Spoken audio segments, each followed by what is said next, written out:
त्या घरामध्ये 14 माणसं झोपलेली आहेत.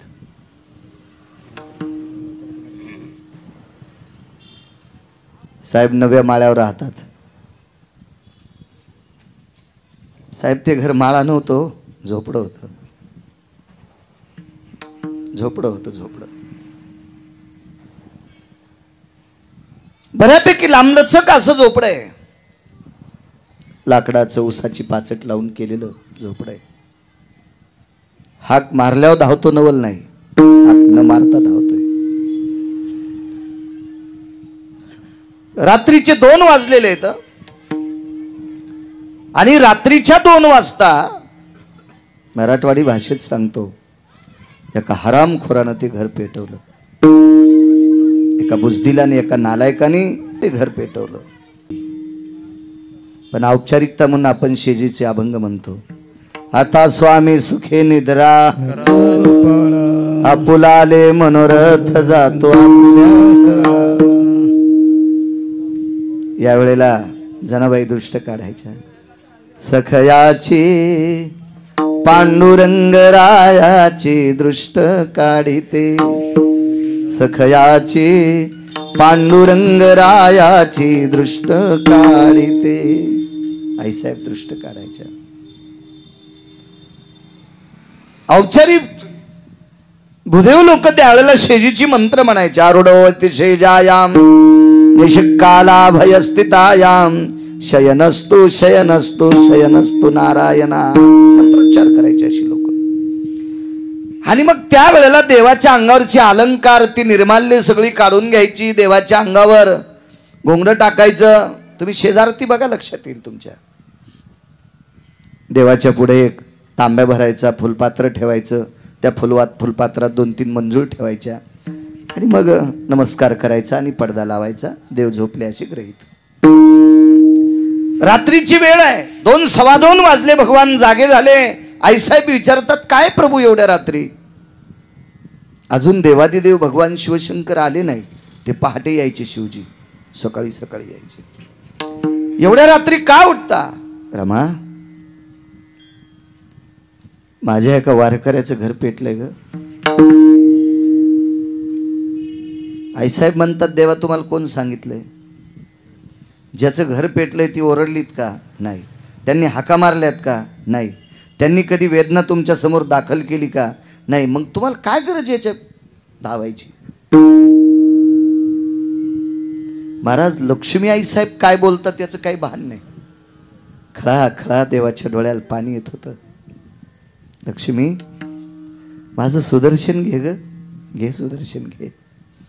आणि आईसाहेबांनी तेवढ्या रात्री भगवंताच्या हातात सुदर्शन दिलं. महाराज, सुदर्शन त्यानं 2 तत्वात सोडलेले गुळिक साहेब. एक संहार तत्वात सोडलं आणि एक पालन तत्वात सोडलं. संहार म्हणजे दुष्टाचा नाश करण्याकरता सोडलं आणि सज्जनांचं पालन करण्याकरता एकदा सोडलं. पण ज्या वेळेला दुष्टाचा नाश करायचा, संहार तत्वात सुदर्शन सुटायचं, त्यावेळेला त्या इतक्या आवेशानं सुटत होतं की त्या सुदर्शनाचा आवेश विधात्याला सुद्धा थांबवता येत नव्हता. एवढ्या नाविन्यात ते सुटायचं. आज सुदर्शन बोटात घालून नाही सोडलं, सुदर्शन हृदयाला लावलं आणि त्या सुदर्शन चक्राला सांगितलं, बाळा जा रे जा, माझ्या वारकऱ्याचं घर पेटलं रे, बघ तू किती संकट निवारण करता येईल तू निवारण कर, जा बाळा आणि सोड सुदर्शन. महाराज, मालकाचा आदेश. हाक मारल्यावर येईल नवल नाही, हाक मारल्यावर येईल नवल नाही. भक्तासाठी हाका न मारता येतो. ही पांचटासाठी चपराक आहे. विठाला विठाला.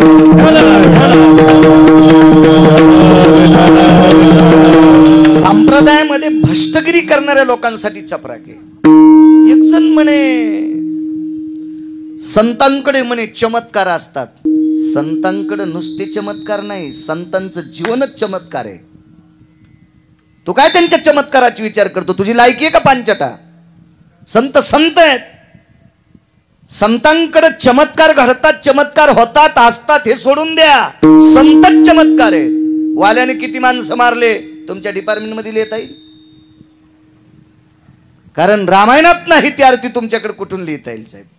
तुमच्याकडे गुन्हेगारी नोंद असती, याने एवढी माणसं मारले, यानं असं असं केलंय, यानं इथं चोऱ्या केल्यात, या सगळ्या गोष्टी असतात. वाल्याने माणसं मारली इतकं माहिती आहे, पण किती मारले भारतातल्या रामायणकारानं सांगायचं नाही.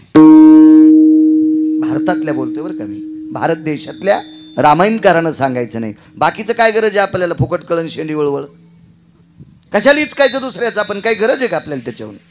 नाही सांगू शकत कोणी इतकी माणसं मारली. मग एवढी माणसं मारून सुद्धा विश्वाचा मालक त्याच्या लेखणीत थांबावा. केले रामायण सामान्य चमत्कार आहे. याच्या पुढे कोणता चमत्कार दिसेल तुम्हाला सांगा बरं? ज्यानं एवढी माणसं मारली त्या वाल्याचे वाल्मिक झाले, वाल्मिकाचे वाल्मिक ऋषी झाले, आणि वाल्मिक ऋषीचे महर्षी वाल्मिक झाले. आणि त्यांनी जसं लिहावं तसं पंढरपुरातला मालक 7व्या अवतारात त्यांच्या लेखणीत वागला. याच्या पलीकडचा चमत्कार कोणता आहे? चमत्कारच इथं नमस्कार करतोय. हे संतांचं जीवन आहे. विठाला विठाला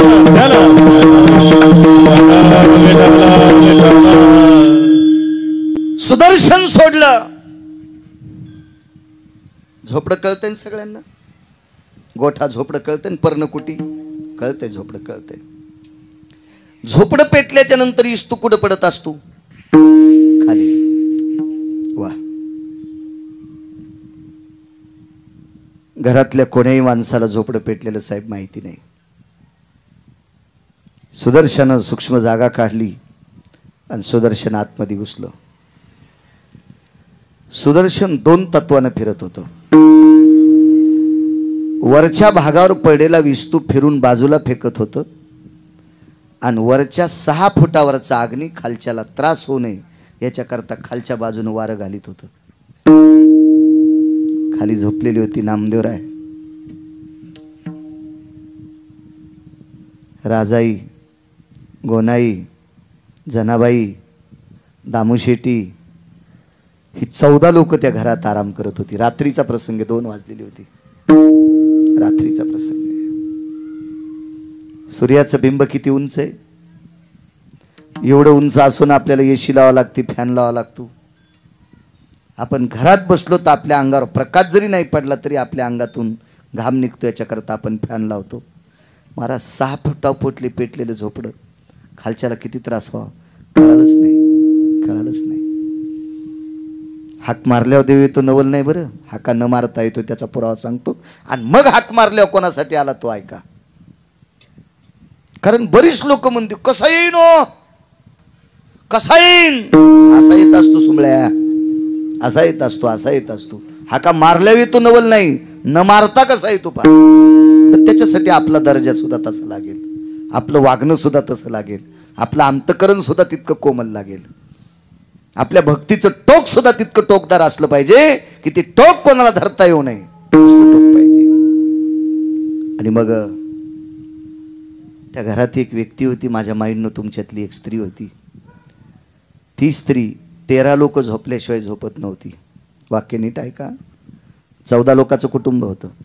ती स्त्री घरातले 13 लोक झोपल्याशिवाय झोपत नव्हती आणि 13 उठायच्या अगोदर उठत होती. 13 झोपल्यावर झोपत होती आणि 13 उठायच्या आधी उठत होती. अशी स्त्री होती. तिचं नाव होतं जनाबाई. काय अधिकार असेल त्या माऊलीचा. विश्वाचा मालक तिच्या ताटात जेवत होता. नामयाची जनी कोणती भाव, जेवी पंढरी रावती सवे. जगाचा बाप जेवायचा.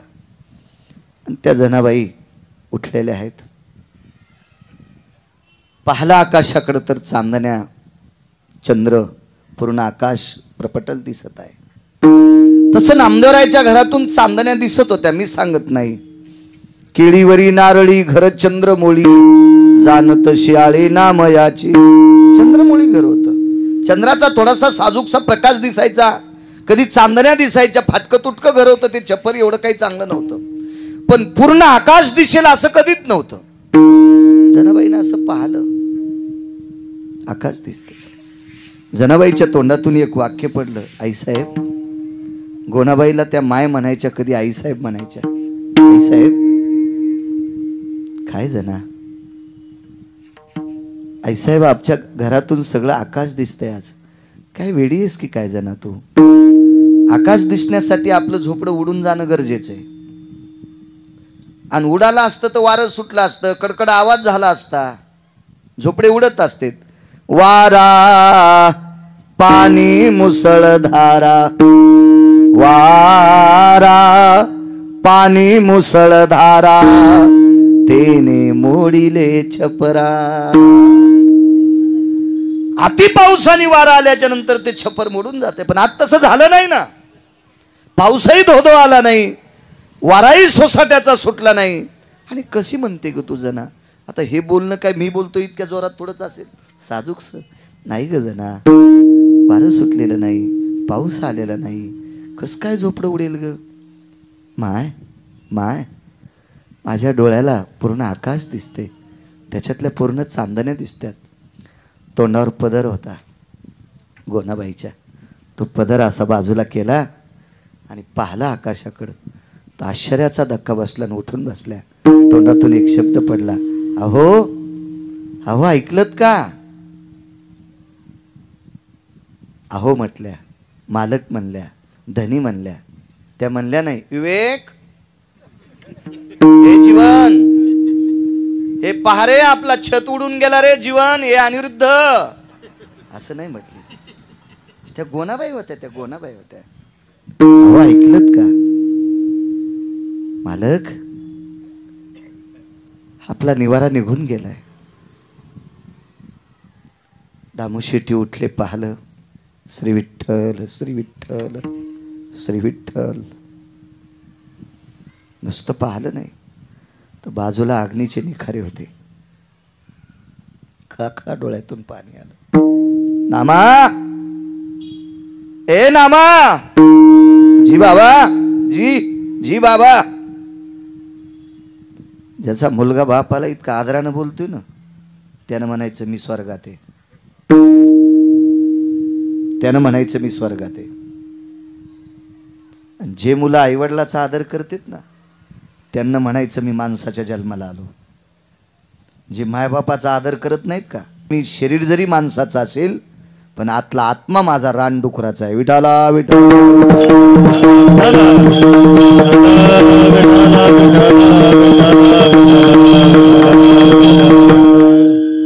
नामा, जी बाबा. नामा, आपलं घर जळालं रे. नामदेवराय म्हणतात, बाबा आपल्या अंगावर काही पडलं नाही, घर कसं जळेल? आपलं झोपडं आहे, आपणही जळालो असतो. उठ र नामा.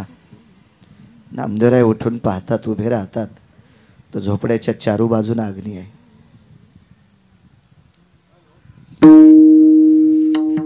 राजाबाई जवळ आल्या.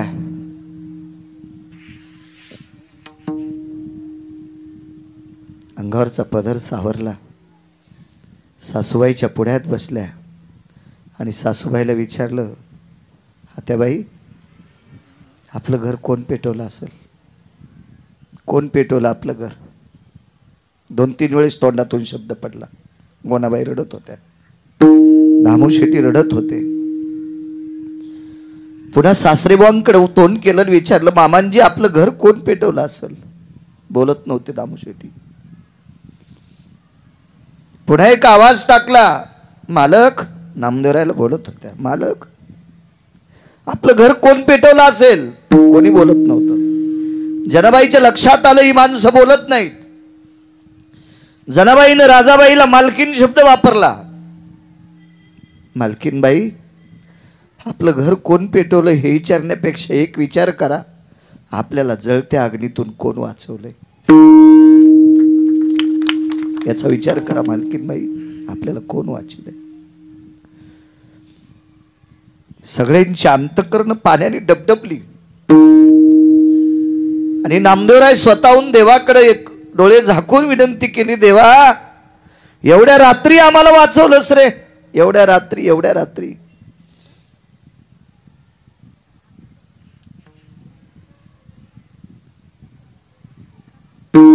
यमधर्माच्या दरबारात सुदर्शनाला आमंत्रित केलं. यमधर्माच्या दरबारात सुदर्शनाला आमंत्रित केलं. सुदर्शन म्हणजे चक्र. आमंत्रित केलं. आणि त्या सुदर्शनाला देवाचे काही भाव विचारले की तुझ्या मालकाच्या बोटात राहतोस, त्या मालकाच्या काही कथा सांगतो का आम्हाला, त्याचे काही चरित्र सांगतोस का? तर सुदर्शन चक्र बऱ्यापैकी संतांचं देवाचा भाव, संतांवरचं प्रेम सांगत असताना सुदर्शन बोलत होतं.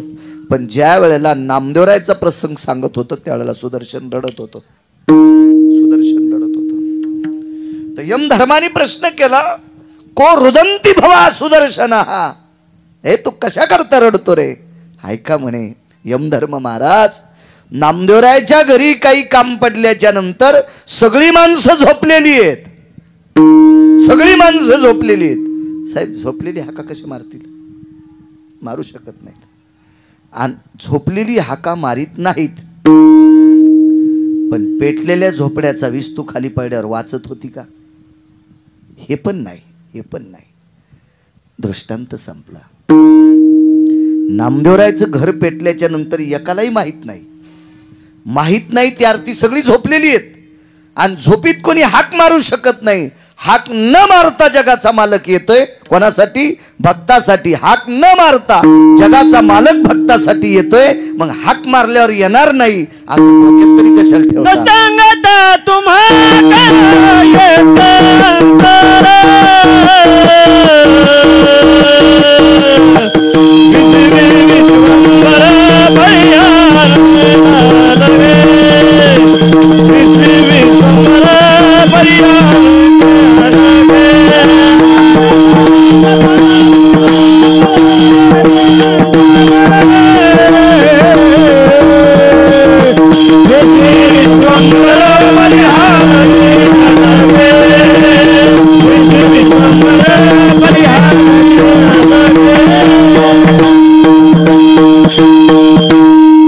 न सांगता जर काम करत असेल तर हाक मारल्यावर का करणार नाही? बऱ्यापैकी लोकांनी हाका मारल्या. तुमच्यातली एक स्त्री जेवायला वाढीत होती.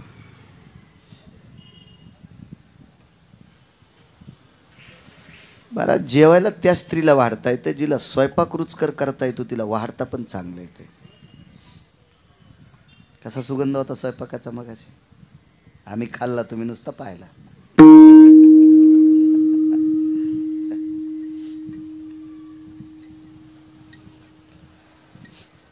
माझ्या माईंनो, तुमच्यातली एक माऊली बऱ्यापैकी लोकांना वाढत होती.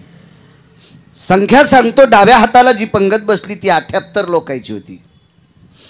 मी एकही शब्द वाचिल्याशिवाय कधीच बोलत नसतो, मला आवडत सुद्धा नाही. वारकरी संप्रदायातल्या वक्ताने आधारा वाचोनी काय सांगशी कहाणी. संसाराच्या अंगी अवघीच व्यसन आम्ही या कीर्तने, किंवा कीर्तन चांग होयांग हरिरूप. इथं बोधावर आरूढ असलेल्या गोष्टी ऐकायच्या, गोष्टी म्हणण्यापेक्षा गप्पा ऐकायच्या, गप्पा म्हणण्यापेक्षा विवरण ऐकायचं, विवरण म्हणण्यापेक्षा वाणीवर प्रभुत्व असलेलं ऐकायचं. इथं काही गप्पा ऐकायच्या नाही. ठीक आहे, बऱ्यापैकी समाजामध्ये 2-3% लोकांना साहेब, इतक्या लोकांना बाकीच्या भानगडी कीर्तनात आवडत असतील. पण या नालायकांना जर बाकीचं आवडत असेल तर तुमच्यासाठी विश्व मोकळा आहे. बऱ्यापैकी तुमच्याकडे भिंतीसारखे मोबाईल आहेत, कपाटाला आरशेला आणि इतके आरशे तुमच्या मोबाईलचे आहेत. तुम्हाला काय त्याच्यात नालायकपणा पाहायचा असेल तर तिथं पहा. पण या गादीहून मात्र तो नालायकपणा ऐकण्याचा किंवा पाहण्याचा दृष्टिकोन अंतःकरणात ठेवू नका. देवाला सुद्धा कळणार नाही तुम्हाला कोण्या नरकात टाकावं. विठाला विठाला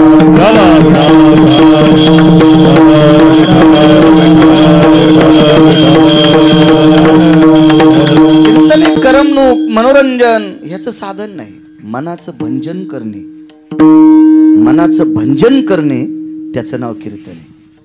मनोरंजनासाठी खूप साधन आहेत ना, खूप साधन आहेत. एका घरी गेलो, जेवढी भिंत तेवढा टीव्ही होता. घराची जेवढी भिंत का तेवढा टीव्ही होता. ते म्हणे बातम्या पाहायच्या का? म्हणलं तुमच्या इथं टीव्ही? ते म्हणे हा टीव्हीचे, त्याला बटणं, त्यानं डोळे मिचकिल्याबरोबर टीव्ही चालू झाला. म्हणजे त्या टीव्हीचं सेन्सर आणि त्याच्या डोळ्याचं सेन्सर एक केलं त्यानं. ते मिचकिल्याबरोबर चॅनल बदललं. पहा दुनिया कुठं बोंबलत गेली, पहा ना कुठपर्यंत विज्ञान गेले, कुठपर्यंत. बघ म्हणलं याच्यावर तुला काय बघायचं असेल तर. कीर्तनावर मात्र बोधावर आरूढ असलेले चिंतन श्रवण करायचे. 78 लोक डाव्या पंक्तीला आहेत, उजव्या पंक्तीला 36 लोक आहेत. म्हणजे वाढणारी माऊली अशी चालते, तिच्या डाव्या हाताला 78 आहेत, उजव्या पंक्तीला 36 लोक आहेत. 78 लोकांपैकी 2 लोक जर सोडून दिले ना तर सगळी नालायक आहेत. बाईकडे तूप वाढायचं काम आलतं. पात्र एक जण टाकून गेला, भात एक जण वाढून गेला, भातावर वरण एक जणानं वाढलं आणि बाई तूप वाढीत होत्या. तूप वाढायसाठी गुडघ्या इतकं बकेट होतं आणि मोठा तांब्या होता उजव्या हातात. तो तांब्या बकेटात बुडवायचा आणि भातावर तूप वाढायचं. ज्याला जेवढं लागेल तेवढं. ते काय वाहून जा पुरतं वाढीत नव्हती. तुम्ही काय असं हापकू नका. ती काय इतकी इडी होती का घर भिजवायला घर भरवायला कशी वाढेल. तुम्हाला जेवढं आवडेल तेवढं, फक्त वाढायला औदार्य संपन्न स्त्री होती ना साहेब. ती तांब्या होता तिच्याकडे अर्धा किलोचा, ती भरून घ्यायची तुपानं आणि ते भात भिजेल इतकं तूप वाढायची. कोणाला आवडत नसेल कमी वाढायची, कोणाला भात भिजूनही थोडंसं आवडत असेल तेवढं वाढायची. कमी नव्हतीच ना तिच्याकडं. ती एका राजघराण्यातली स्त्री होती ना, आणि तो असा राजघराणा नव्हता ना आपलंच घर भरणारा. नाही, असा राजघराणा नव्हता ना तो आपलंच घर भरणारा. घरी आल्याच्या नंतर प्रत्येकाचं उदर भरल असा विचार करणारा राजघराणा होता. आणि मग ती तूप वाढलं तिनं 2-4 लोकांना. 5व्या-6व्या व्यक्तीला तूप वाढत असताना तिच्यावर एक घोर संकट आलं. ते संकट म्हणजे तिच्या चोळीचं बेरडं सुटलं. कळणार नाही काही काही मावल्यांना. जुन्या एखाद्या माऊलीला लक्षात येईल चोळीचं बेरडं काय असतं. कारण तुमच्या काळामध्ये या बटनाचे ब्लाऊज आले, चेनचे ब्लाऊज आले, त्याच्यामुळे यांना बिरडं काय कळणार आहे. तुम्हाला जर बिरडंच कळायचं असेल तर माझ्या साध्वी जनाबाईचं ओरिजिनल चित्र पहा. साध्वी मुक्ताई साहेबांचं, आदिशक्ती मुक्ताई साहेबांचं ओरिजिनल चित्र पहा. त्यांना गाठीची चोळी असायची. आणि तुम्हाला बघायचीच असेल तर खेड्यामधली जुनाट माऊली पहा, जुनी फार, तिला सुद्धा गाठीची चोळी असायची. चोळीला गाठी 2 आणि 2 नंबरची गाठ सुटली. 1 नंबरची गाठ सुटल्याच्या नंतर चोळीचं फालकं कसं राहील ते. तिला 2 पालके असतात. अहो चोळी ही कोणा टेलरला शिवता येत नाही. 900 रुपये शिलाई एका ब्लाऊजची आहे. चोळीची शिलाई फक्त 15 रुपये. पण गाजलेल्या टेलरला चोळी शिवता येत नाही. कारण तिला लाग भरणं हे चांगल्या टेलरला कळत नाही. लाग असा करडीसारखा टोकदार असतो आणि ते त्याला कळत असतं कसं भरायचं म्हणून. ते एखाद्या वेळेस 2-2 हजाराचे मनी लावीन त्या ब्लाऊजला, पण लाग नाही भरता येत. ह्या चोळ्या शिवणारे ठराविक टेलर होते. विठाला विठाला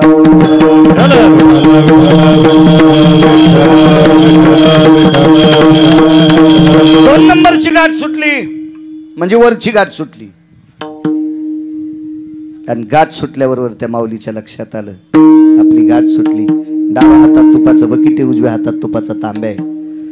पण बाईनं तो तांब्या त्या बकेटात टेकल्याबरोबर एका हरामखोर व्यक्तीनं पाहिलं. त्या व्यक्तीचं नाव होतं साहेब इनमक. पुराण पहा, लक्षात येईल तुमच्या. कधी नाव ऐकलेलं नसेल. कारण हा तुमचा दोष नाही ना, हे आमचे पाठ करीत नाहीत याच्याकरता तुम्हाला ध्यान होत नाही. विठाला विठाला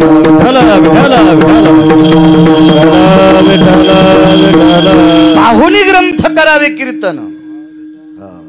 ग्रंथ बघायचे, पुराण पाहायचं, भागवत पहा, वाढवावा आवाज, रामायण पहा, ज्ञानेश्वरी पहा, गाथा पहा, संत चरित्र पहा, लक्षात येईल तुमच्या. अहो भागवत तर प्राणची कीर्तनकाराचा. भागवत हा कीर्तनकाराचा प्राण आहे. पण ऐकावं तसंच लागेल अधिकाऱ्याचं आणि वाचावही तसंच लागेल. त्याच्यासाठी आपल्यासाठी ती दृष्टी लागेल. नाही तर मग आपण तर एरवी ऐकतोच. आणि कोणी सांगतंय, कोणीच सांगायलंय त्याला नाही अर्थ. त्याचा सखोल अभ्यास करून श्रोत्याच्या पुढे मांडणं त्याला कथा म्हणत असतात. महाराज पुढच्याची व्यथा संपवती तिचं नाव कथा. पुढच्याची व्यथा संपवती तिचं नाव कथा. पुढच्याची व्यथा वाढवते ह्या तुमच्या आमच्या कथा. इन्मक नावाचा व्यक्ती, वाक्य नीट लक्षात ठेवा माझ्या माईंनो. इन्मक कोणाला म्हणतात? या पवित्र देशातल्या स्त्रीचं शरीर उघडं दिसल्याच्या नंतर त्याच्या अंतःकरणात काम उत्पन्न होतो, त्याला इन्मक म्हणतात. आजही इन्मक तपासता येतात ना आपल्याला. तो द्वापार युगातला इन्मक होता. इन्मक त्याला म्हणायचं एखाद्या या पवित्र ललनेचं. या भारत देशाची श्रीमंती म्हणजे या देशाची स्त्री आहे. ज्या घरी कुल स्त्रिया राज्य राणी व संपत्ती. या देशाची कुलवान संपत्ती कोण असेल तर तुम्ही आहात माझ्या माईंनो. ज्ञानोबराय, तुकोबराय, नामदेवराय, चोखोबराय, नाथबाबा, सावता महाराज तुमच्या पोटी जन्माला आले. रयतीचे राजा छत्रपती शिवाजी महाराज तुमच्या पोटी जन्माला आले. महाराणा प्रताप धर्मनिरपेक्ष राजा तुमच्या पोटी जन्माला आले. या देशातले आधारीव लोक यांच्या पोटी जन्माला आले. मग रत्नांना जन्म घालणारी स्त्री किती नंबरचं रत्न असेल याचा विचार करा. म्हणून तुम्ही सर्वात श्रीमंत संपत्ती या देशाची काय असेल ते या देशाची स्त्री आहे. आणि अशी ती पवित्र स्त्री, या पवित्र स्त्रीचा अंग बघितल्याच्या नंतर ज्याच्या अंतःकरणात कामाचा डब्बा पेटतो त्याला इन्मक बनतात. तो महाभारतातला नालायक व्यक्ती होता, पांचट व्यक्ती होता इन्मक. हा गांधार देशाच्या राजाचा मित्र होता. गांधार देशाचा राजा म्हणजे कौरवांचा मामा, त्याचं नाव आहे शकुनी. हा गांधार देशाचा राजा. आणि आवाज दिला राजे, म्हणजे डोळ्यानं खुणवलं. आणि शकुनीनं पाहिल्याबरोबर त्याच्या बाजूला त्याचा भाचा बसलेला होता. तो दुर्योधन होता. दुर्योधन मुळता वाईट नव्हता. दुर्योधन मुळात वाईट नव्हता. दुर्योधन वाईटाच्या संगतीत गेल्या वाईट झाला. म्हणून तुझ्या वयातल्या आणि वाईटाच्या संगतीत जायचंच नाही. वाईटाच्या संगतीत गेले की त्याचे पडसाद अंगावर पडतच असतात. हा निसर्गाचा नियम आहे. त्याची मांडी दाबली. भाषेबुवा, तुमच्या वहिनी साहेबाच्या चोळीची गाठ सुटली. महाराज जेवता जेवता हळू आवाजात दुर्योधनाने एक वाक्य सांगितलं होतं. मामाश्री, भाच्याची बायको ही मामाला लेकी समान असते. भाच्याची बायको ही मामाला लेकी समान असते. मग सख्खा भासा काय, चुलत भासा काय, ही तुम्हाला लेकी समान आहे. तर शकुनीनं सांगितलं, पांचट गप्पा मला सांगतो, पुराण मला सांगतो, शास्त्र मला सांगतो, नियतीचे डोस मला देतो. मूर्खा, तुझ्या करता घरावर तुळशीपत्र ठेवून तुझ्याकडचे तुकडे मोडायलो तू मोठे व्हा, म्हण मला तिला वाढ म्हणावं. आणि मग मामाने फुस दिली. अजून 4 लोक होते, त्या नालायकानं फुस दिली. आणि मग हा दुर्योधन बरसला. वहिनी तूप वाढा, नाही तर आम्ही उठलो बरं का. तुपाचा तांब्या बकेटात टाकलेला होता, पण बकेट डाव्या हातात होतं. हे बकेट खाली ठेवून चोळीची गाठ मारावी असा भाव जागा झाला. पण तेवढ्या अवकाशात दुर्योधन बरसला. आणि इकून ह्या 36 लोकांपैकी एक व्यक्ती होती. त्या व्यक्तीचं नाव होतं धर्मराज. आणि धर्मराजांनी पाहलन सांगितलं, वाढ द्रौपदी, वाढ वाढ. पण धर्मानं बकेट का घेतलं नसावं वाढायला? शंका येते बरं, शंका येते. पुरेपूर अभ्यास केला असता, पण मी त्यावेळेला नव्हतो तिथं. महाराज, बायकोच्या चोळीची गाठ सुटली आणि तरी पापी वाढ म्हणत असताना नवरा जर वाढ म्हणत असेल तर शंका येते हो, असं धर्मानं का केला असावा? असं अर्जुनानं का केला असावा? असं भीमानं का केला असावा? असं नकुल सहदेवानं का केला असावा? कारण का असावा मला अजून सापडलेलं नाही. ज्या दिवशी सापडेल त्या दिवशी कीर्तनात नमूद करीन. पण पांडवांना वाईट म्हणण्याची पात्रता माझी नाही. का? कारण पांडवे परमार्थिक होते. पाहती पांडव अखंड वनवासी, परित्या देवाशी, आळविती किंवा आठविती. पांडव नुसते तोंडानं भजन करत होते इतकं नव्हतं साहेब. पांडव झोपी गेल्याच्या नंतर, अर्जुन झोपी गेल्यावर त्याच्या अंगावरचे रोम सुद्धा कृष्ण कृष्ण म्हणत होते. हा कोपे तरी निवांत साहे, हा ऋषे तरी बुझावीत जाये. हा रागावला तरी देव सहन करायचे, रुसला तरी सांत्वन करायचे. काय देवा नवल पिस लागलं होतं. पिसा म्हणजे वेडा. देव या पांडवा करता, अर्जुना करता वेडा झालता. आणि त्या पांडवांना वाईट म्हणावा, काय गिरगावकराची अक्कल मातीत गेली का? विठाला विठाला विठाला विठाला.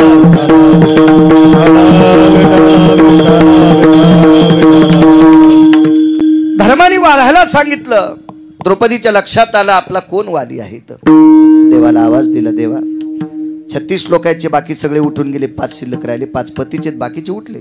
उजव्या पंक्तीची लोक थांबली नाही. चोळीची गाठ सुटली असं कळाल्याबरोबर एकही पंक्तीत बसलेला नाही. पात्राला नमस्कार केला, निघून गेले. पण पांडव होते 5. आता पतीनं शरीर उघडं पाहिलं का, झाकलं पाहिलं का, याच्यात राग नाही, लोभ नाही, द्वेष नाही, मत्सर नाही, वैषम्य नाही, काही नाही. पण 78 लोकांपैकी द्रौपदीला फक्त 2च लोकांना शरीर पाहावं असं आवडत नव्हतं. ते 2 लोक म्हणजे भीष्माचार्य आणि द्रोणाचार्य होते. हाकेसर शिवडी सांगतोय, भगवंताला हाक न मारता आला त्याचा एक पुरावा द्याला, हाक मारल्यावर येतोय याचा पुरावा आहे. विठाला विठाला.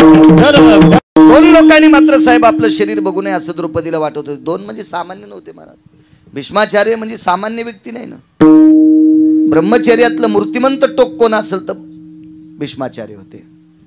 आणि शस्त्रविद्येतलं मूर्तिमंत टोक कोण असेल तर द्रोणाचार्य होते. द्रोणाचार्यापासून विद्येचा खेळ, ही जी विद्या होती का ही द्रोणाचार्यापासून होती. तर द्रोणाचार्यानं शिकल्यावर विद्यार्थी किती हुशार होत होता हे लांब सोड भया. द्रोणाचार्याचा मातीचा पुतळा केला या देशातल्या लाहोर चित्र सशी रांडुकर धरणाऱ्याच्या पोरानं. तो एकलव्य होता भिल्लपुत्र. श्री गुरुचेनी नावे माती डोंगरी जायापाशी होती, त्याने कुळी त्रिजगती एकवध केली. तर साहेब जगात 3 नंबरचा विद्यार्थी झाला. 1 नंबरचे राजा दशरथ, 2 नंबरचे द्रोणाचार्य आणि 3 नंबरचा एकलव्य.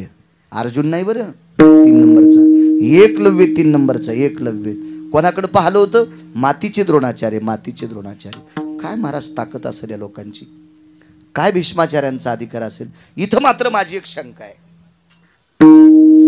की भीष्माचार्य आणि द्रोणाचार्य चोळीची गाठ सुटलेल्या तूप वाढत असलेल्या पंक्तीत का बसले.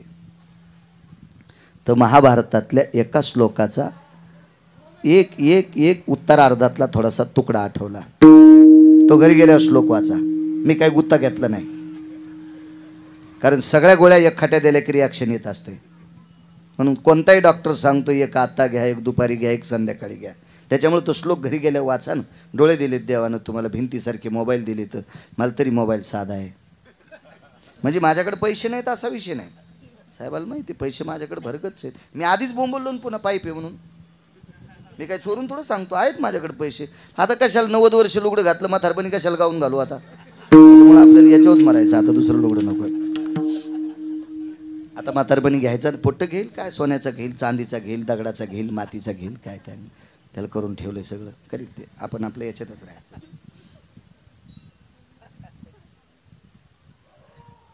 शंका आली, त्या श्लोकातला एक अर्धा तुकडा आठवला. आणि द्रौपदीनं सांगितलं, देवा फक्त या 2 लोकांना शरीर उघडं पाहू नये, बाकी 78 पैकी 2 सोडे. हे मूर्ख आहेत. मूर्ख म्हणजे वेडा. आणि वेड्याने शरीर झाकलं पाहिलं का, उघडं पाहिलं का, काय त्याच्यात नवलाची गोष्ट साहेब, काही एवढं नाही. आणि हे तर 5 लोक पती आहेत, यांना सर्वाधिकार आहे शरीरावर. देवा बघ रे देवा बघ, 2 नंबरची गाठ पूर्णतः सुटलेली आहे. 3री ढिल्ली झालेली आहे. चोळीची गाठ ढिल्ली झालेली आहे. आणि द्रौपदी कोण माऊली होती माझ्या माईनं थोडंसं लक्षात घ्या. विराट राजाच्या घरी द्रौपदी शैरंद्री या रूपात काम करीत होती. शैरंद्री नाव होतं तिचं. शेण काढायचं काम होतं तिच्याकडं. पण कौरवाच्या कानावर एका चिकित्सक व्यक्तीने वार्ता दिली, अर्जुनाच्या अंगावरचे रोम कृष्ण म्हणतात, पण अर्जुनाच्या अंगावरचे रोम जर जमिनीवर पडले तर कृष्ण म्हणत नाहीत. पण द्रौपदीच्या अंगावरचे रोम नुसते कृष्ण म्हणत नाहीत, डोकं इंचरताना जेवढे केस खाली पडतील ती जागा पण कृष्ण म्हणत होती. महाभारतात बघायचं नाही बरं हा पुरावा, हा दुसऱ्या पुराणात बघायचा. दुसऱ्या पुराणात महाभारत पाहिल्यावर पुन्हा तुम्ही म्हणताल गिरगावच्या बाळू महाराजांनी कशातलं सांगितलं. त्याच्याकरता मी आताच वकालत करतोय, दुसऱ्या पुराणात पहा. तर त्या चिकित्सक व्यक्तीने सांगितलं, दुर्योधना द्रौपदी सापडायचं एकच कारण आहे, ज्या राज्यामध्ये द्रौपदी असेल त्या राज्यातले उकिरडे तपासा. खेर टाकायचं ठिकाण असतं, तुम्ही त्याला कचरा म्हणता.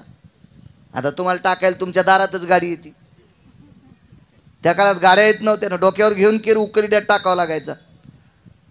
तर महाराज ज्या वेळेला पांडव हे विराटाच्या घरी गेले त्यावेळेला कृष्ण परमात्म्याने द्रौपदीला सांगितलं होतं, ज्या जागेवर डोकं इंचरशील ती जागा सेनाचा गोळा हातात घेऊन ती जागा नुसती अशी हे करायची, म्हणजे सगळे डोक्याचे रोम इंचरलेले त्याला चिटकावा आणि गौरी वाळल्याच्या नंतर ती पेटून द्यायची. एकही डोक्याचा रोम केस उकिरड्यात जाता कामा नये. काय गौसल महाराज, बुद्धिदाता तिच्या पाठीमागं होता आणि ती काय सापडू देतो का? त्या ती द्रौपदीच्या डोक्यावरचे केस खाली पडल्याच्या नंतर कृष्ण कृष्ण म्हणत होते. आपले पिठल्यात पडल्यावर पिठलं खा वाटत नाही. आपले पोळी लाटताना पोळीत गेल्यावर पोळी तुटत नाही. एकानं तिकून धरली आणि एकानं इकून धरली, पोळी तुटच ना. इतकी फिट्ट केली डोक्याच्या केसानं. म्हणून शक्यतो स्वयंपाकघरात डोके इचरी जाऊ नका. इतकं कीर्तना शिकले तरी बस झालं. सुरूच दाताळ, कपाटापाशी सुरू, आरशापाशी सुरूच. मग ते पिठल्यात केस, भाजीत केस, पोळीत केस, भाकरीत केस, हे असं नका करत जाऊ. चुकीच्या गोष्टी आहेत त्या. चला, जिच्या डोक्यावरचे रोम खाली पडल्याच्या नंतर कृष्ण म्हणत असतील तिचं शरीर किती पवित्र असेल कल्पना करा ना. माझ्या माईंनो, तिच्या पायाचं एकच बोट पाहिलं होतं दुर्वासानं. 5 अत्यंत रागीट लोक होते. ते काय भंगिरे नव्हते, ऋषी होते, शीघ्रकोपी साधू. त्याच्यापैकी दुर्वास नावाचे साधू 2 नंबरला रागीट, 1 नंबरला जमदग्नी होते आणि 2 नंबरला दुर्वास. 3 कोण होते ते घरी गेल्यावर पहा. विठाला विठाला.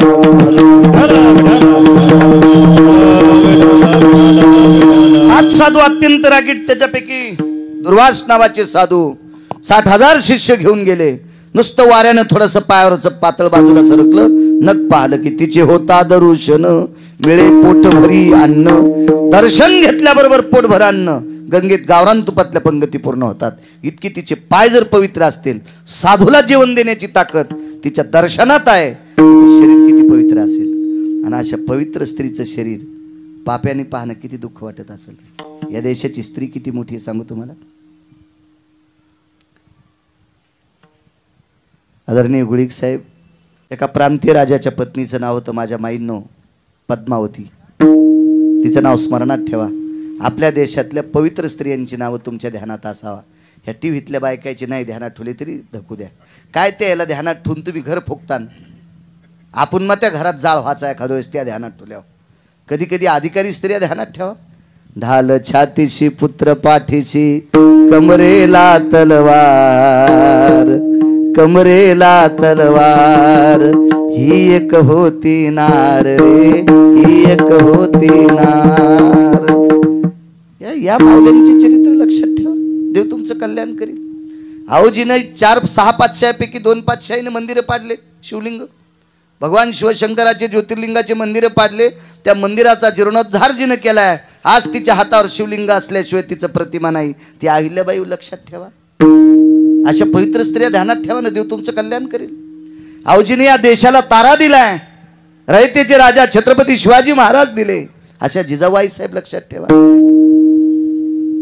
कारण तुम्ही तुमच्यातल्यात ठेवा ना, पण अधिकारी ठेवा, देव तुमचं कल्याण करेल. तिचा पवित्रपणा मोजता येईल का? आणि तिचं शरीर उघडं पाहत असताना किती दुःख वाटत असेल तिला, काय वाटत असेल त्या द्रौपदीला. देवाला विनंती केली, देवा धाव रे धाव, देवा धाव, देवा बघ रे आपल्या बहिणीचं लाज राख रे. त्यावेळेला ओरडत नव्हती, आवाज हा अंतकरणातून देत होती. होतं उजव्या हातातला तांब्या टाकला होता. देवानं संवेदना दिल्या, ताई बकीट डाव्या हातात ते तसंच राहू दे, पण तुपाचा जो तांब्यामध्ये टाकला तो तांब्या उजव्या हातात घे. एका हातात बकीट, एका हातात वाढायला तांब्या आहे. आणि देवानं श्वासातून आत प्रवेश केला हृदयात आणि 2 हात तयार झाली. ती देवाची हात होती, ती पंढरपुरातल्या मालकाची हात होती, ती जगाच्या बापाची हात होती. आणि त्या देवानं प्राप्त केलेल्या 2 हातानं चोळीची गाठ मारली. हात मारल्याबरोबर जगाचा मालक श्वासातून आत जाऊन, काम कशाचं पडलं होतं? चोळीची गाठ, स्तंभ फोडणे. आणि चोळीची गाठ मारली म्हणून मालक पहिल्या कडव्यात म्हणतात,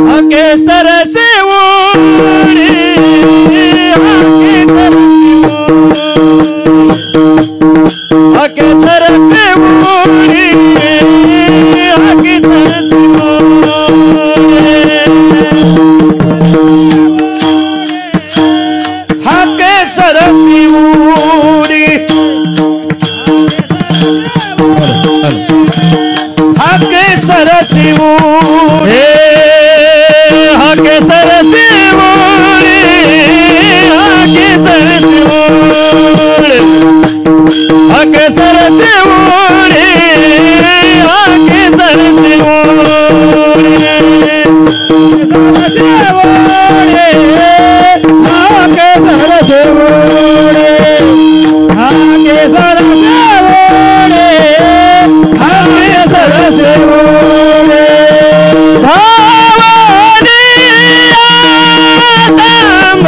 फोडे भवानिया स्तंभ फोडे ऐसा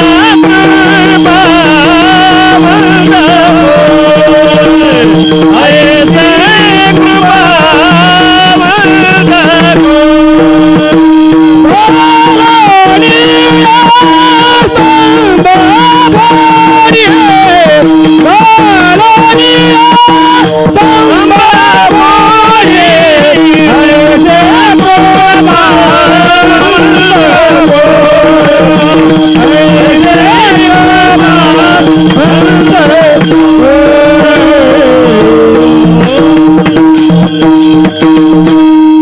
केसर शिवडी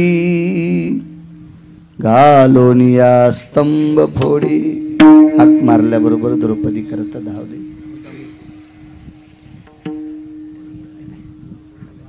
एका राजाला 4 पोरं झाले. 4 पोरं, अनुल्लाद, सल्लाद, लल्लाद आणि चौथा आपल्यातलं झालं भक्त प्रल्हाद. ते आपल्यातलं होतं. हे 3 पांचट होते. हे बापासारखे हरामखोर होते. राजा त्यांचा बाप नालायक होता. किती नालायक बाप. ते स्वतः भजन करीत नव्हता आणि दुसऱ्याला करू देत नव्हता. नाव घेऊन दी देवाचे हे ब्रीद हिरण्य कश्यपूचे. इतका नालायक बाप. पण चौथा जो मुलगा होता का, हा आईच्या पोटात असताना त्याची आई एका वारकऱ्याच्या आश्रमावर राहिली होती. तिचं नाव होतं कयादू. मधु नावाच्या अरण्यामध्ये कयादू वारकऱ्याच्या आश्रमावर थांबली. ह्या वरचा इंद्र नावाचा राजा आहे. त्यानं 6 वेळेला चुका केल्या त्या इंद्रानं. त्याच्यातली एक चूक आहे, ही कयादू पतिव्रता स्त्री पलंगावर झोपली असताना रात्री पलंगाच्या खालून हात घातला आणि आकाश मार्गाने पलंग नेला. मधु नावाच्या अरण्यात एका वारकऱ्यानं पाहिलं आणि त्याला सांगितलं, हे राजा, टेकून द्याला पलंग तिथं. कशाला घेऊन जातो म्हणे. मधला प्रकार भागवतात आहे का, मी फक्त हाकेसर शिवडी सांगतो.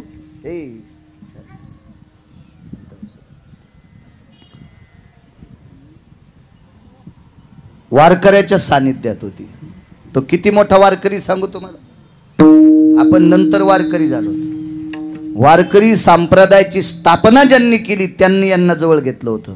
वारकरी संप्रदायाची स्थापना केली भगवान शिवशंकराने. एका जनार्दनी वैष्णव आणि शिरोमणी महादेव. आणि भगवान शिवशंकरानं भजन सुद्धा तीच परंपरा आहे. भजन करी महादेव. हे मृदंग नावाचं वाद्य शंकराचं आहे. शंकरानं आरक्षित केले वाद्य. भगवान शिवजी म्हणले वारकरी संप्रदायात वाद्य कोणतं पाहिजे तर पकवाज पाहिजे. शिवशंकरानं शिक्कामोर्तब केलेलं. मग शिवजीला भजन करण्याचा नाद होता. तर शिवजीच्या सोबत भजन करण्यासाठी 6व्या क्रमांकाचा संन्याशी घेतला. त्या संन्याशाचं नाव आहे नारद. सुरनर किन्नर नारद तुंबर गाती निरंतरे. सुरनर किन्नर नारद तुंबर गाती निरंतरे. माधवा मूर्ती मनोहरे. माधवा मूर्ती मनोहरे. सुरनर किन्नर नारद तुंबर गाती निरंतर रे. नारद हे भजन क्षेत्रामध्ये आधारी होते. सांब गायन करी नारद तुंबर. सांब गायन करी. सांब म्हणजे भगवान शिवशंकर. आणि अशा वारकरी संप्रदायातल्या आधारीव नारदांच्या आश्रमावर कयादू माता थांबल्या होत्या. पोटामध्ये बाळक असताना नारदानी भक्तीचे सूत्र सांगायचे आणि ते कयादू मातेने ऐकायचे. प्रल्हादी बिंबला उद्धवा लाधला कृष्णदाता. आणि मग तो पोटातच ते बाळकडू पाजले. मला असं वाटतं असे चिमुकले लेकरं घरात खेळत असताना आजीनं हरिपाठ म्हणावा, त्यांना एखादा श्लोक सांगावा, त्यांना एखादी ओळी म्हणायला लावा, त्यांना पसायदान म्हणायला लावा, एखादा तुकोबारायचा अभंग म्हणायला लावा, काहीतरी एखाद्या संतांच्या गाथ्यातला अभंग म्हणायला लावा. उद्या भविष्यात ते चमकतील ना. हा देश सांभाळायचा त्यांच्या हातात आहे ना. हे राज्य सांभाळायचं त्यांच्या हातात आहे ना. आपण गेल्यावर मग त्यांनी या राज्याची वाताहत करू नये याच्याकरता आज्यांना कळावं, आजोबांना कळावं, आपण नातवांना काय शिकवावं ते त्यांना सांगतात. गुटख्याची पुडी आणून दे. या आजोबाला आजी सांगते तंबाखूची गायछाप पुडी आणून दे. ह्या आजीला आणि ह्या आजोबाला कोण्या समुद्राच्या खाडीत टाकावा, कारण ज्या खाडीत जास्त घाण जाते तिथं या दोघांना टाकावा असा यम म्हणत असेल. विठाला विठाला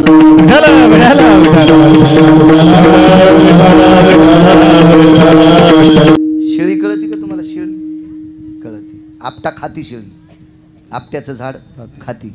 शमीचा वृक्ष तुम्ही दसऱ्याच्या दिवशी वापरता ती सौंदड शमी, ही सौंदड सुद्धा शमी खाती. शेळीला अक्कलच नाही, ही तुळस पण खाती. शेळीला अक्कल आहे का? ती तुळशीचा पण शेंडा खाती ना. तर आपट्याला आणि सौंदडीला खायला काय नवलाची गोष्ट आहे? आपटा सौंदड रान चारा, मालकाचा पुरावा आहे. आपटा सौंदड रान चारा, हे तो दसऱ्याचा तुरा. आपट्याला कोण खातंय? शेळी. सौंदडीला कोण खातंय? शेळी. पण दसऱ्याच्या दिवशी कुठं खोसला तुम्ही आपटा? तुरा झाला का नाही तो? मग याला कोणी तुरा केला? दसऱ्याच्या पवित्र मुहूर्तामध्ये सौंदडीला आणि आपट्याला तुरा केलाय. आपला तुरा कोणी केलंय? ज्ञानोबा तुकोबा रायनं. एरवी तरी पुशे कोण, पावे देवासाठी मान. साहेबांच्या 9व्या माळ्यावर आम्ही पोचलो. त्या माळ्यावर राहणाऱ्या 2-3 घरातल्या मावल्या आल्या. त्यांनी सुद्धा अक्षोण काढलं, गंध लावला कपाळाला. आपल्याकडे अक्षोण काढण्याची पद्धत आहे. त्यांनी थोडंच साहेबांना विचारलं, बाळू महाराज कोण्या जातीचा आहे, तो किती श्रीमंत आहे, तो किती भिकारी आहे. काय नाही, अंगावरची कपडे पाहिली, धोतर शर्ट टोपी, गळ्यातली तुळशीची माळ पाहिली, कपाळाला तिलक पाहिला. म्हणून त्या मावल्या पाया पडल्या. त्या अधिकाऱ्याच्या बायका आहेत. बऱ्यापैकी त्यांचा संसार धकेल इतका त्यांच्या मालकाला पगार आहे, काही गरज नव्हती त्यांना पाया पडायची. पण ज्ञानोबा तुकोबारायचं नाव घेणारा गिरगावचा बाळू आहे म्हणून पाया पडतल्या ते. म्हणून बाळ्या तुला विनंती आहे की तू तंबाखू खात जाऊ नको रे बाळू. बाळू तू गुटखा खात जाऊ नको. बाळू तू बिडी वडी जाऊ नको रे. यम तुझ्या तोंडात लोखंडाचा रस होतीन. लोखंडाचा रस किती तापिल्या लोकांनी पातळ होते आणि किती गरम होईल ते रस, आणि ते रस इकून टाकल्यावर इकून निघल. आणि असा यम तुझ्या तोंडात टाकीन ना लोक तुला पाया पडते. बाळ्या असे व्यसन कर जाऊ नको तू. मी तुम्हाला राग येईन म्हणून माझ्यावर गेलो. तिकडे गेल्यावर तुम्हाला फोकणार आहे, दुसरे आणू तरी कुठून मी. विठाला विठाला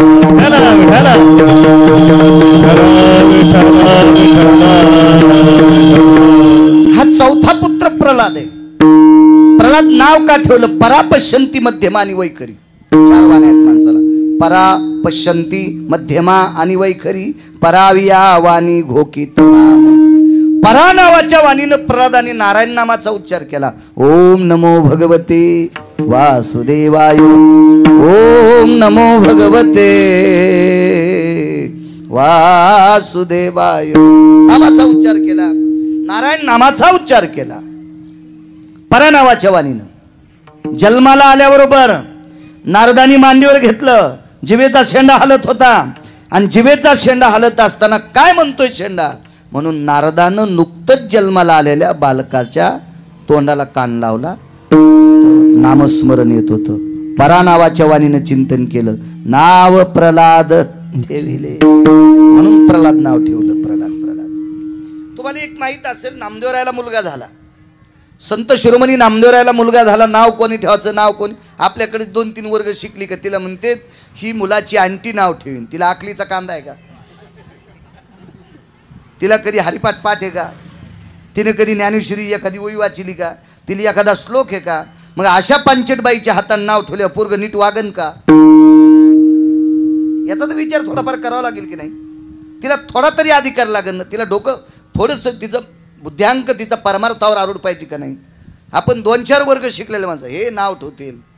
ते काय नाव? त्यानं नाव ठेवल्यावर पोरग जगाला नाव ठेवणार आहे आणि अख्खं जग त्याच्या नावानं थुकणार आहे. काय नाव? नाव अधिकारी किती लोक असतील तिथं नामदेवराला मुलगा झाल्यावर. पण नामदेवराला मुलगा झाल्याच्या नंतर नाव कोण ठेवायचं? तर जनाबाई. जनी म्हणे नामदेवा नाव नारायण ठेवा.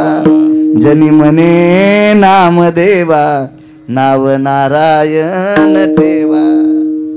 जनाबाई पाळणा घाली.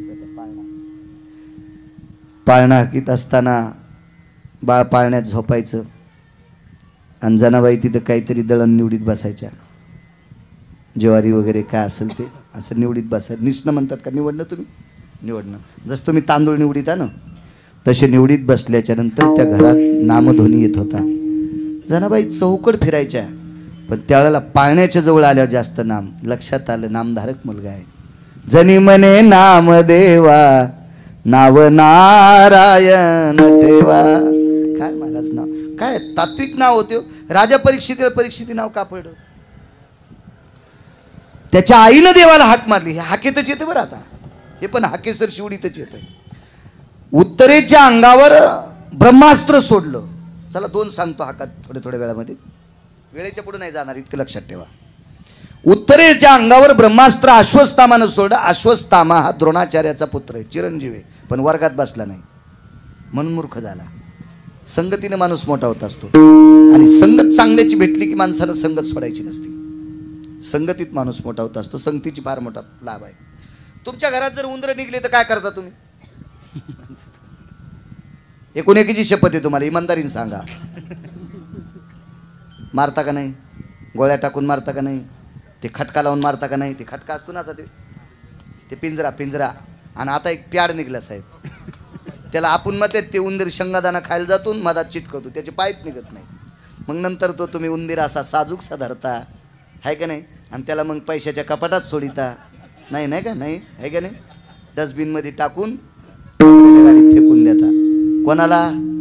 उंदराला. आणि तोच उंदीर जर चतुर्थीच्या दिवशी गणपतीपाशी जर दिसला तर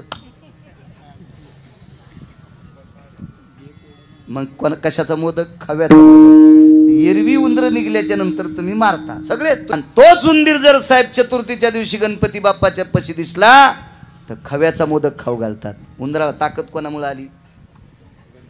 म्हणून मला असं वाटतं ह्या पण चांगले कपडे घातलेल्या उंदरायनं, डागडागिनी घातलेल्या उंदरीनींनी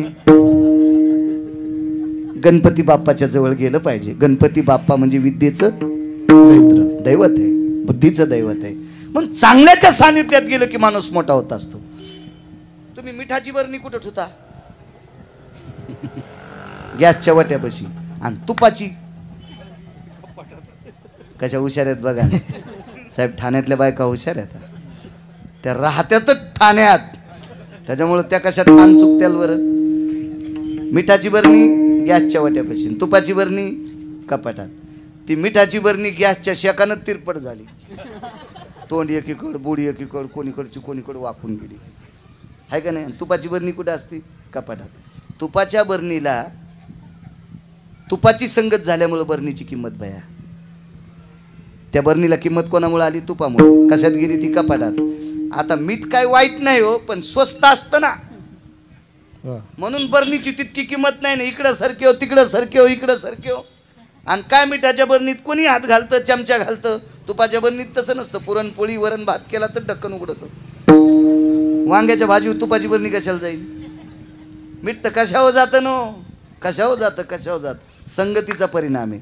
मग आता प्लॅस्टिकच्या बरणीचा काय दोष आहे? तिनं जर तुपाची संगती केली तर तितकं इतकं वजन वाढतंय. तर ह्या जिवंत बरणीनं जर चांगल्याची संगती केली तर किती वजन वाढेल याचा विचार करा ना तुम्ही. संगती चांगल्याची असाल माणसं, चांगल्याची. अश्वत्थामा चिरंजीव आहे, पण संगती नव्हती चांगल्याची. मूर्ख लोकांची संगत. 24 लोक नालायक आहेत महाभारतात साहेब, त्याच्यापैकी एक अश्वत्थामा पण आहे. ब्रह्मास्त्र अश्वत्थाम्याने सोडलं उत्तरेच्या अंगावर. उत्तरेनं भगवंताचा धावा केला. भगवंताने सूक्ष्मरुद्रला ओठातून प्रवेश केला आणि गर्भकमळामध्ये जगाचा मालक जाऊन सुदर्शन फिरत होतं. ब्रह्मास्त्र विलीन झालं. 9 महिन्याच्या नंतर बाळाचा जन्म झाला. आणि उत्तरेनं लक्षात घेतलं, उत्तरा म्हणजे अर्जुनाची सून आहे. उत्तरा म्हणजे अभिमन्यूची पत्नी आहे. अर्जुनाची सून आहे, अभिमन्यूची पत्नी आहे. पंढरपुरातल्या मालकाची भाची सून आहे. अभिमन्यू हा पंढरपुरातल्या मालकाचा सक्का भाचा आहे आणि सख्खी भाची सून आहे. काय नाता असेल गोडो. मामे सासरे किती मोठे होते तिचे. जगाचा कारभार सांभाळायची ताकद जिच्या मामाते, मामे सासरे ते काय ताकद. आणि मग 42व्या दिवशी पंढरपुरातल्या मालकाच्या मांडीवर पोरगं दिलं. नाव काय ठेवायचं तर ते चुटक्या वाजित होतं. त्याची आई म्हणली, प्रभू एक विचारू, मी याला जन्म दिलाय पण माझ्याकडे बघून चुटक्या वाजित नाही, तुमच्याकडे कसं काय वाजित आहे? ते म्हणले चुटक्या नाही वाजवलं, मला ओळखायलंय, मला ओळखायलंय. हा पोटात असताना मी याचं संरक्षण केलं, यानं मला मध्ये पाहिलं आणि संरक्षण करणारा मीच आहे अशी यानं खरोखर परीक्षा केली. इति नाम परीक्षिती. हा त्रोटक पुरावा सांगितला. अजून परीक्षितीचे 6 कारण आहेत. पुन्हा कधी योग. बापाला सहन झालं नाही मुलाचं भजन केलेलं. मुलाला विचारलं का रे भजन का करतो? करणार म्हणले भजन. भजन करू नये म्हणून एका शाळेत टाकला. ती शाळा भजनाच्या विरोधातली होती. तिथले मास्तर होते षंड आणि आमर्क. त्या गुरुजींचं नाव काय होतं? षंड आणि आमर्क. ते धर्माच्या बाहेरचं काम करायचे. मंदिरं पाडून टाका, मंदिराला किलूप लावा, गंगेत आंघोळ करायची नाही, कपाळाला गंध लावायचा नाही, गळ्यात तुळशीची माळ घालायची नाही, तुळशीवंत लावून ठेवायचं नाही, असं शिक्षण देणारे होते ते. पण याच्याकडे इतकी बुद्धी होती, याला नारदाचा प्रसाद लाभला. एके दिवशी गुरुजीने त्याचा कान पिळल्याबरोबर याच्या कानातून गुरुजीच्या हातात करण गेलं आणि गुरुजीत म्हणू लागले, श्रीकृष्ण गोविंद हरे मुरारे हे नाथ नारायण वासुदेव. श्रीकृष्ण गोविंद हरे मुरारे हे नाथ नारायण वासुदेव. नामाची शक्ती मोठी झाली, भक्तीची शक्ती प्रबळ आहे. महाराज भक्तीच्या शक्ती इतकी जगात शक्ती कोणती नाही. धरीला पंढरीचा गळा बांधून या दोर. देवाला बांधता येतं का? नाही, पण भक्तीच्या बळावर. होय भक्ती केला पूर्वी धरावी ती इच्छा. भक्तीची ताकदच इतकी मोठी महाराज. आणि मग तशी सांगितलं मी नाही करणार, मी करणार भजन. उंच कड्यावरून ढकललं, सर्वांना ज्ञान लागलं. खूप प्रयत्न केले, हत्तीच्या पायाखाली तुडवलं. 21वा प्रयोग केला त्याच्या आत्यानं. आत्याला नालायक होती प्रल्हादाची. विश्वात 6 लोकांना आत्या मूर्ख भेटल्या. पुन्हा कोणाला भेटल्या सांगता येतील? तुम्ही म्हणताल तुला कशाला बोलले? आम्हाला सांगायचं असतं तर मग तुला बोललंच नसतं ना. परभणून इतक्या लांब तुला बोललेच कशाला? तुला सांगायलाच बोलले ना. ह्या अशा हुशार आता. पण मी पण एकच आत्या सांगणार आहे. मी थोड्या गोत्या घातल्या सगळ्या आत्या सांगायला तुमच्या. प्रल्हादाची आत्या 1 नंबरला मूर्ख साहेब. तिला अग्नी प्रसन्न होता. त्या आत्याचं नाव सांगता येईल तुम्हाला? हे पुढचं नाव झालं. हे होळीच्या दिवशी जळाली म्हणून होलिका नाव. मागचं सांगता येतं का? कोणी म्हणते द्रोणागिरी नावाचा पर्वत आणला बरं का. पण द्रोणागिरी पर्वताचं मागचं काय नाव होतं सांग ना सोमळ्या. तू रामायण सांगतो ना रे, माणसं मारतो का रे? द्रोणागिरी नाव कधी पडलं? शबरीनं 2 द्रोण बोरं काढले. 1 बोराचा द्रोण दिला प्रभू रामचंद्राला, 1 द्रोण दिला लक्ष्मणजीला. आता मालक आहेत न म्हणे उच्चिष्ट आत्वा थोडे, तुका म्हणे भक्ती पुढे. शबरीनं बोरं ज्या वेळेला टोकरले ते नखान नव्हते टोकरले. असेल का तिला पेस्ट? तुम्ही जे ब्रश वापरता ते असतील का? नमुन्याच्या त्या ट्यूब असतील का? काय नाही. लिंबाच्या काडीनं दात घासायची. महाराज देवाला या शरीराशी संबंध नाही, देवाला आतल्या शरीराशी संबंध. हो, त्याला ते लागते. गवळीयाची ताक पिरे कोण पोरे चांगली. काय त्याला. आणि ती बोरं अशी टोकली. आता लक्ष्मणजीनं वरच्या शरीराचा विचार केला. काय हिचे दात लागलेली बोरं कसे खा. आमच्या लक्ष्मणजीनं तसंच नाटक केलं. बोलत बोलत पर्णकुटीच्या बाहेर गेले आणि मागं जाऊन द्रोण फेकून दिला. कोण्या पर्वतावर पडला द्रोण? कोण्या पर्वतावर पडला? द्रोणागिरी द्रोण पडड्याव झाला माझ्या माईनो. द्रोण जिथं फेकला का त्या पर्वताला द्रोणागिरी नाव पडे. पण द्रोण फेकायच्या अगोदर काय नाव होतं? उद्या दिवसभरात वाचा. विठाला विठा. मला महात्मे सापडे वैकुंठवासी माधव धर्मभास्कर वक्ते बाबा महाराज. हे पुराणातले बादशाह होते. बादशाह. त्याच्यानंतर असा किस काढा वाटतो पुराणाचा. नुसतं पुराण पाहते, नुसतं पुराण. मला संत चरित्र आणि पुराण या 2 गोष्टीच्या व्यतिरिक्त विश्वातलं काही आवडत नाही. विठाला विठाला. तिचं नाव आहे शिविका. तिच्या नवऱ्याचं नाव सांगता येईल? त्याचं नाव होतं विप्रचिती नावाचा राक्षस. लक्षात ठेवा. आपल्या संस्कृती आपल्याला लक्षात असावा. आपल्या पुराणातले पाडे आपल्या लक्षात असावं माझ्या माईंनो. चला. तिला अग्नी प्रसन्न होता. नसके बुवा अग्नीत हात घातला की ती जळत नव्हती. जळत नव्हती. होळी साहेब जळत नव्हती. ती अग्नी प्रसन्न होता. पण चांगले काम करत असताना अग्नी प्रसन्न, वाईट काम करताना कसा अग्नी प्रसन्न होईल? भावाला सांगितलं 20 प्रयोग केले, मुलगा मेला नाही. आता 21वा प्रयोग मी करते. गावाच्या बाहेर सरपंच जमा कर, गौऱ्या जमा कर, लाकडं जमा कर, ज्वलनशील पदार्थ जमा कर. त्याचा ढीक कजला, त्याच्यावर बसली आणि प्रल्हादाला मांडीवर घेतली. बांधा तारेनं. ते म्हणला बांधूच नको, मी तुला सोडितच नाही. आत्याला पक्क धरलं भाषानं, पेटून दिलं. बहीण भावाला म्हणली दादा तुला पोरग जळताना पहाटायचं ना, तू घरी जाय. भावाला काढून दिलं. अग्नी पोळू लागला, बोंबलू लागली. म्हणलं आत्या रडू नको, थोडंफार पोळतच असतंय, रडू नको, जरासं पोळतच असतंय. आत्याची राग झाली.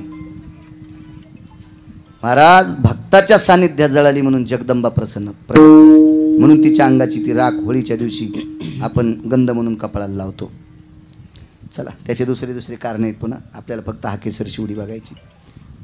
ओढीला आले म्हणले प्रल्हाद आत्या. म्हणला पहाटच्या एसटीने निघून गेल्या. सकाळच्या 4च्या रेल्वेनेच गेल्या.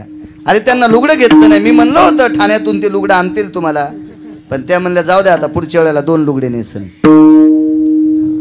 आत्या निघून गेल्या. बापाने विचारलं निघून गेल्या म्हणजे? म्हणला वरी गेल्या. कश काय गेल्या? जळाल्या. अग्निप्रसन्न. म्हणला वाईट काम करताना अग्निप्रसन्न असतो का?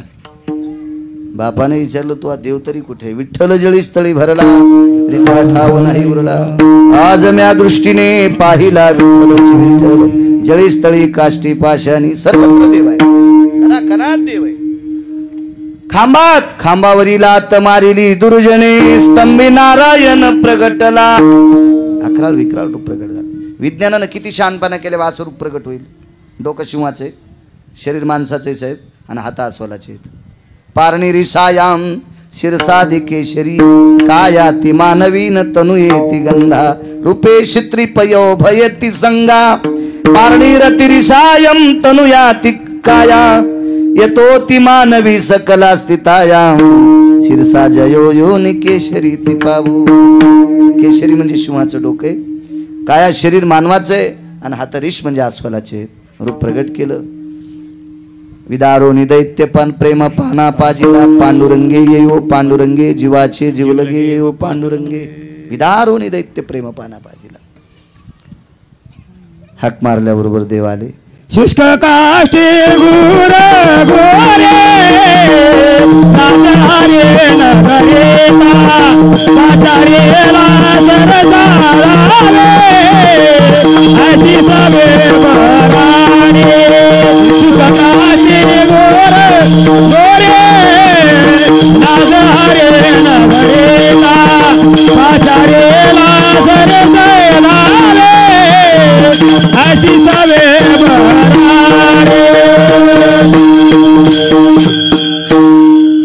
असे रूप प्रगट झालं. भगवंताला ज्या वेळेला या हिरण्यकश्यपूला मारलं का, त्याचं रक्त विषारी होतं. नामाविन मुख सर्पाची पिलं, आणि जिव्हा नवे काळ सर्प आहे. ज्याची जीभ देवाचं भजन करत नाही ती सर्पिने. जीभ सर्पिन म्हणलं अंगातलं रक्त कोणी? विष आहे. देवाच्या नखाला लागलं, हात झटकिले साहेब, हिवरावर पडलं. हिवराची दाट सावली सज्जने वाळिली. विज्ञान सांगते हिवराचा जर लाकूड चुलीत टाकलं, त्याचा धूर जर घेतला आणि सुष्मीकरण नाकावाटं तोंडावाटं डोळ्यावाटे झालं, तो रोग प्रतिकारक शक्ती शरीरातली कमी होत असते. म्हणून हिवराचा धूर निषेध सांगितला विज्ञानानं. तर शास्त्र किती चतुर असेल कल्पना करा. म्हणून त्याच्यावर हिरण्यकश्यपूचं रक्त पडलं म्हणून हिवराचं झाड वाळीत टाकलं. त्याच्यानंतर नखर उतवली औदुंबराच्या झाडात, तर ते दत्तात्रयानं शुद्ध केलं. ते दत्तात्रय 4 ब्रह्मवेत्यापैकी त्याच्यात आले म्हणून उंबर शुद्ध केला.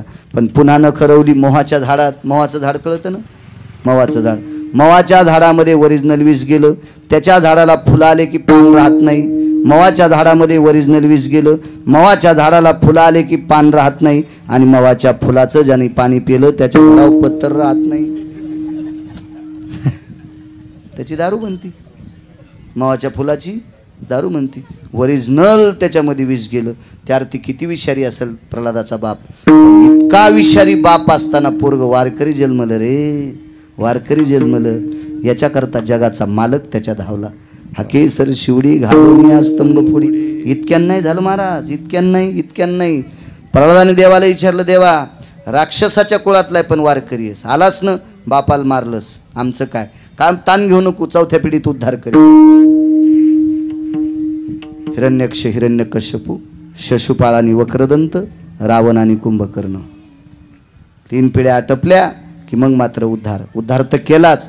आम्हा राक्षसाच्या कुळाला कोण किंमत देईल? तुझ्यासारखा प्रल्हाद ज्या कुळात जन्माला आला त्या कुळातली सून मी करीन. प्रल्हाद, विरोचन, बळी, बाणासुराला उषा, आणि उषा पंढरपुरातल्या मालकानं अनिरुद्ध नावाच्या मुलाला करून घेतली. अनिरुद्ध हा पंढरपुरातल्या मालकाचा मुलगा, आणि अनिरुद्ध नावाच्या मुलाला उषा नावाची मुलगी करून घेतली. ही भक्त प्रल्हादाच्या वंशातली पोरगी होती. महाराज एक वारकरी जन्माला हाकेला धावला, नवल नाही वंश पुनीत करून टाकला. ही वारकऱ्यातली ताकद आहे. विठोबार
विठ्ठल जय